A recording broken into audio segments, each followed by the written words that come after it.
we are playing Download. I've never known what to say. We're playing, we're performing.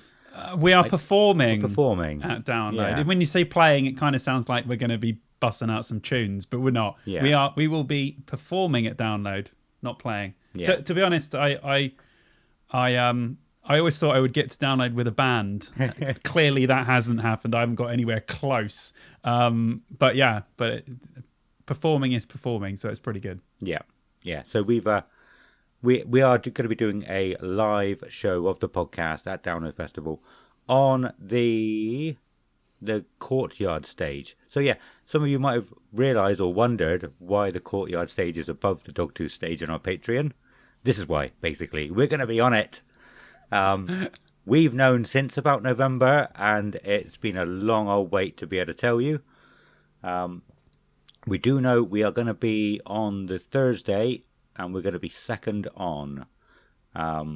We don't know the timing yet. It's probably going to be. I better not be at like 9 a.m. or so. It's going to be like 1, 2. No, it'll be 1, 2 after Wednesday. The oh, the Wednesday's always the worst one for me drink wise. So yeah. Good Well, good luck with that. If it's well, yeah, we're not on Wednesday. I specifically said, right, yeah, we don't want to do Wednesday. Put us on Thursday, please, if you don't mind. And she got back to me and said, yes, I'll put you on Thursday. So fantastic. It's been very cool. But like I say, we've known since like November, and it's been so hard to not tell people.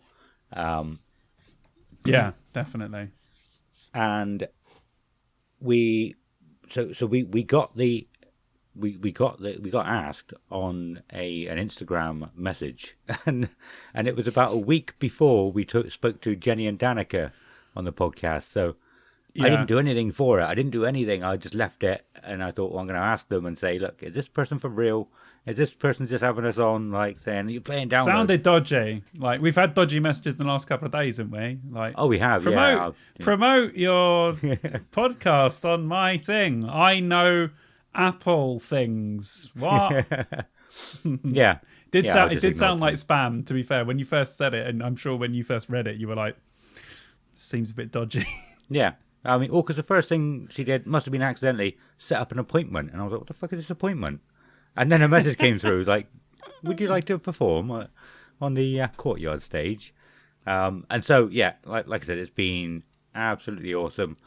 Things have been going a bit quicker the last few days because it was a bit slow email back and forth. We didn't really know that much for a long time. But yeah, we've had cool ideas. We're going to be there. We're going to be selling our merch there. So this T-shirt is going to, just imagine this T-shirt being pinned up on a merch stand as well. I can't fucking wait. It's going to be cool. But yes, so hopefully this is the but that'll be about it.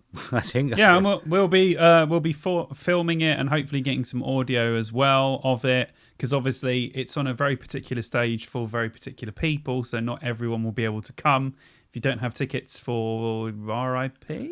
Oh yeah, that's true. Yeah. So if you don't have RIP tickets, obviously you won't be able to go to the Courtyard stage, so it would just be for RIP people. But we will be filming it, hopefully, and that will come out okay, and getting some audio as well. So hopefully after the fact, we should be able to provide it to you guys in one way or another, because obviously not everyone will be able to join us, because most people don't do RIP. So yeah, that's a good point. Yeah. And she actually said to me roughly how many people do RIP, which I've never known. She said it's between 3,000 to 5,000 people usually. It's pretty good. So we should get at least 10 people watching us. Which would be good. We'll have to see what we're up against. I don't know. We'll have to do that thing where people are on stage and they go, "Thanks for coming to us and not going to see Soulfly over on that stage over there." Sort of thing. We'll have to have a it's on the Thursday though. There's no bands, so we haven't got that much competition, which is good. That's true. Yeah. If you're on the Friday, it would be tough. Could be some we'd DJ. We'd be like, don't go and see Soulfly. Come and listen to us talk bollocks for 40 minutes. Yeah. Yes, that's a good point. We will get 40 minutes. We were asked if we wanted more, and I thought that's ridiculous. You're letting us. We could. If we get comfortable, we could sit there for 2 hours and just chat absolute bollocks. But yeah, maybe next year.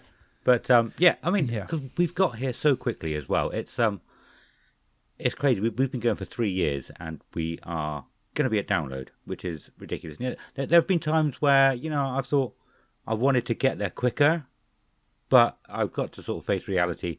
Things like Sappenin, they've been there 3 years in a row now, and on the second year I was like, just book someone else, book us, give us a chance. But they started. They already come from an established other form of media, so Exactly, yes, they did. Yeah. And and I think, who was it? The podcast on 2022 was on Wednesday We Wear Black, which is Sophie K. And I was like, but we've been going a lot longer. They'd been going for less than a year. Are they still going? I think so.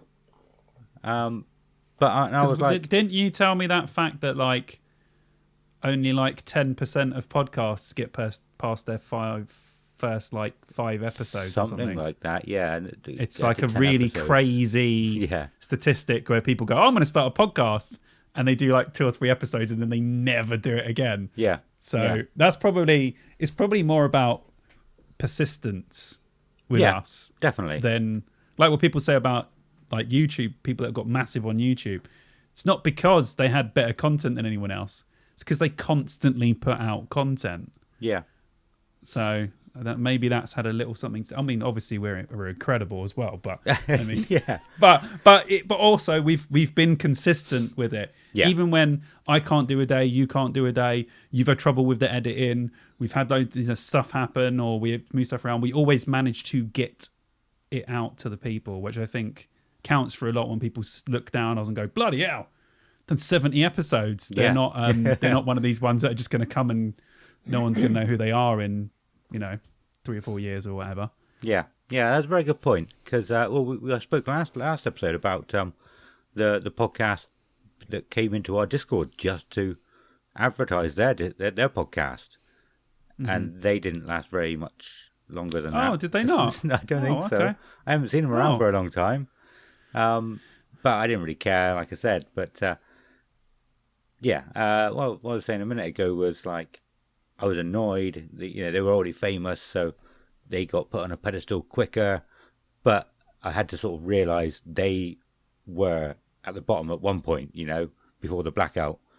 Sean Smith was probably where we are, they've been going longer. They've had to play the game. Yeah, they've built up the people that they know and all that sort of stuff. Yeah, and look at us now. We got loads of friends within the industry. Yeah, we've got loads of connections and people. We've been invited to things. Like, I feel like we've achieved a hell of a lot within 3 years, which is pretty impressive. It's been a slow burn, but it's good. I think that we've slow burned because we've managed to grow everyone that's listening, and then we've got to where we are now. And it's obviously still room to go to grow even more. This is just the beginning, but it is really, really cool. Yeah, definitely. And that's what I was saying. It feels like it's been a slow burn. But to get to be performing on stage at Download after 3 years is probably really, really quick. Oh my God, yeah, massively. Like, looking at it properly, yeah. So I had to kick myself into reality a few times, but it's cool. I can't wait to be on that stage. Got so many cool ideas. Can you learn the bass line to Dig from Mudvayne? Bum, bum, bow, bum, bow, bum, bum, bow. Can you do that? Probably could, but I could just say... I don't know why, but I just imagined you walking on stage with the bass guitar for some reason, just go dum dum down, dum down, just randomly playing the fucking bass line to Dig. I could do, but I mean, we will have control of that stage at that point. We'll just tell the sound guy to play it. Play Dig by Mudvayne, mother. And I'll tell you now. I am going to try, and we can't dwell on this because we've got an episode to do, but I am going to try and get a circle pit going. We are going to try and get a circle pit going. I'm not going to tell you how, but I doubt there's ever been a circle pit to a podcast, and we're going to try it. Okay. We're going to try it. I'll tell you, obviously, but not the listeners. Yeah, I was going to say, you're just not going to tell me till the day. And I'm going to, that's pretty cool. I like that. But yeah, okay. I can assist, though. I can help. So, yeah. Okay. Yeah. Yeah, no, I wasn't. I was talking to listeners at that point, not you. Anyway. Yeah, you won't know. Oh no. Yeah, you got to try and think about it. You'd be stood there in a crowd thinking, "Is this going to be the bit where he wants us to go around in circles? Is this going to be the bit? He's talking about wagon wheels. Is this the bit?" I haven't got a bit about wagon wheels yet. Anyway, Oh, I like that. right. That is that. Back to the episode.